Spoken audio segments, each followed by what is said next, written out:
one more thing about social media. It's all about me, me, not Rob, but it's all about when people on social media, they're all about this is what I'm doing. Does it drive you crazy? It would drive me crazy. There are so many people on social media, especially TikTok, giving advice on relationships, 20-something years old, giving advice, even younger, on how to work with a guy, work with a girl.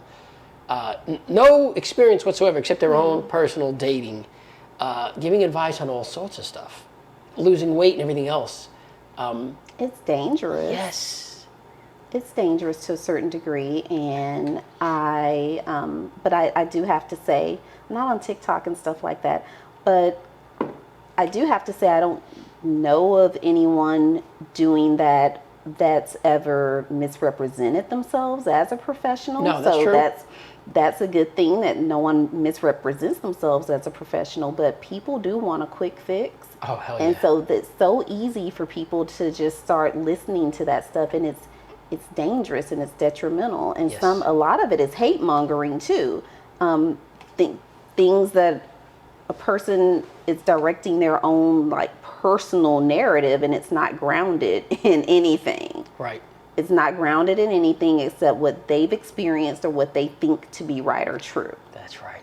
And yeah, it's really dangerous. And so Yes. I just tell clients, be careful where all you source information from and what you consider a resource. Oh, do you want to hear what's more dangerous than even Oh, hell yeah. just when people get a new relationship?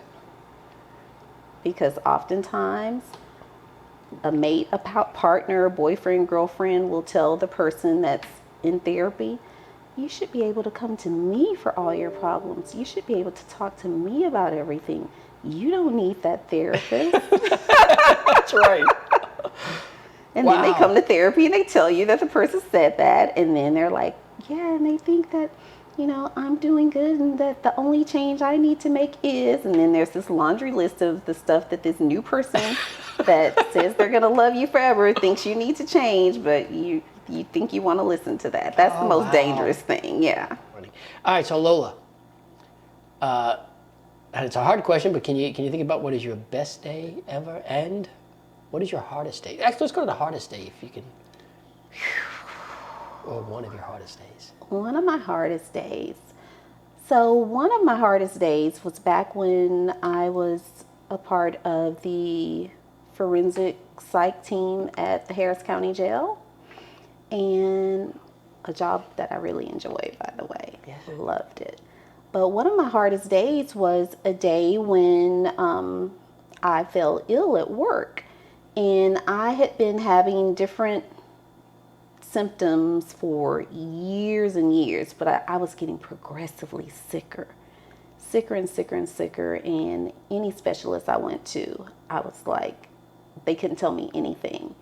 And so one of my hardest days was when I had work at the jail, and I was because you're in like this little alone space with the client. You go up to whatever floor you're on that day, and they bring the inmates in to see you. And Wow. So I'd been in there probably like 6 hours that day.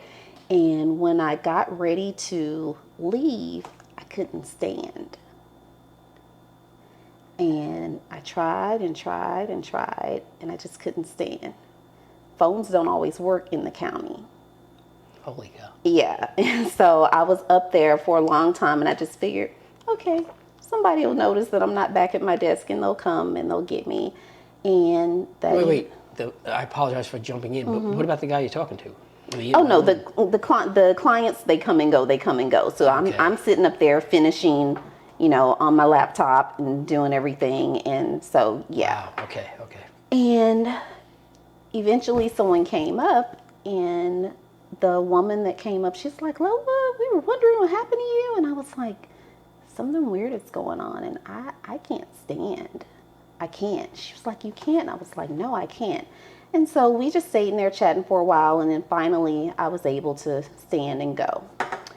And so that was my hardest day, because I thought to myself, what is wrong with me? Yeah, what happened? Something is really wrong, and I'm going to lose doing what I love if someone doesn't help me soon. And so it was during that time where I found out I have a condition. It's an autoimmune condition called ankylosing spondylitis.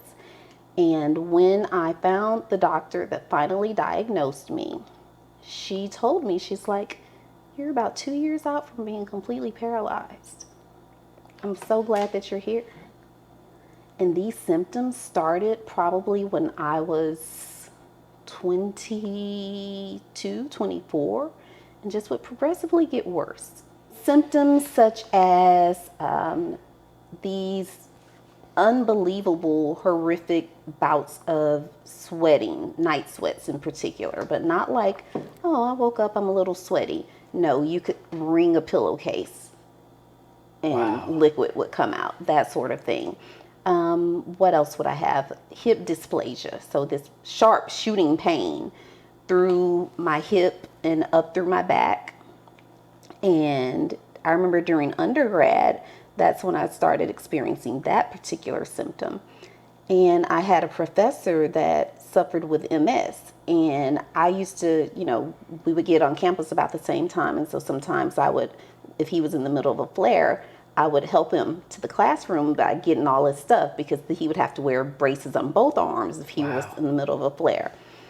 And one day he saw me walking through the parking lot, and I was touching people's cars because I could, I was having the hip dysplasia, and so I was in a lot of pain. And he's like, what is going on with you? And I described it to him. He was like, well, you need to get checked out and you need to get tested for this and this. Went, got tested for MS, didn't have it. Which is scary alone. Yeah. Just getting tested. Wow. And so when I found out about my diagnosis, I was relieved, but I already had irreparable damage. So I have several fused vertebrae in my neck and my spine, and that's irreversible. That isn't going to change. Wow. But I was so grateful to get a diagnosis because that changed my life. Yeah. And it gave me a personal freedom that I lived without for years. Because if you're never certain of when something's going to go wrong or give out on you, you don't have freedom. That's right. That's a good point. Wow. Wow, Lola. Holy cow. What about one of your best days ever? Oh, let me think. And you can't use, marriage. I'm talking about best work days ever? Yeah, I guess work days. Let's put it that way. You could use marriage. I shouldn't say you could. Whatever day you want to use. I shouldn't put any kind of rules on it. Okay, Rob, that's hard because I've had a lot of really, really great work days sometimes. But, I had one recently. So, this client I've worked with for probably 5 years or so. And she's a single mom and always trying, working hard. And have you ever met people where it seems like, gee, this is such a good person that can't catch a break? Yes.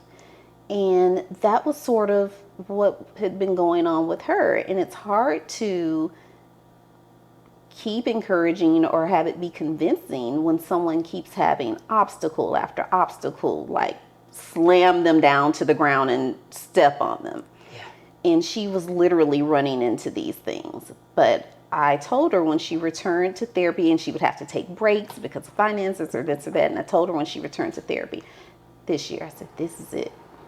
This is your year. So whatever goes on, I just need you to remain positive, and I don't want you to get distracted because she's a giver, a giver and a people pleaser. Okay. And I said, no matter what's going on with anybody else, we're just going to stay focused on you, and you're going to get that new job. You're going to get the salary you deserve. Your life is about to change. You are propelling completely forward. And we would utilize session time to go through job interview questions and practice and get her to be able to present herself in a way that's confident, because she's so smart and so competent, but what abuse and trauma do is that it makes a person like not believe in themselves at all. And I told her, I said, you know stuff and you would be an asset anywhere. So let's practice. and we would practice, and she would go through she went through interview 1, she went through interview 2, and recently I had a week off from work, and she texted me and she was like, hey, I know you're off, but guess what? I got the job. And I was like, awesome. You did? She's like, yeah. And I'm like, I knew you had it already. I That's knew awesome. it. And so just knowing that she's changing her life and her child's life is about to change completely too, that's amazing. That's like the best thing ever. Oh, yeah. See, that's what I was looking for. Again, nothing against you. Everybody has a good story about marriage, but... And to see someone prioritize their mental and emotional health in the midst of all kinds of other things going on in their lives, that's a challenge. And so I admire her for that a lot. All right, so how do we get in touch with you? Okay, you can reach me through going to www.zenamago-pllc.com. You can see me on YouTube. You can reach me on Twitter at Lola Knows Truth, on Instagram at The Real Lola Clay, and on OnlyFans at The Real Lola Clay. And you can also check out lolaclay.com for a more of a personal look at me and my life and some of the things that I've experienced. And definitely reach out to you. If you have any kind of a question, call you, right? Absolutely. And people are surprised, but I'm usually the person answering the phone. And that's something else.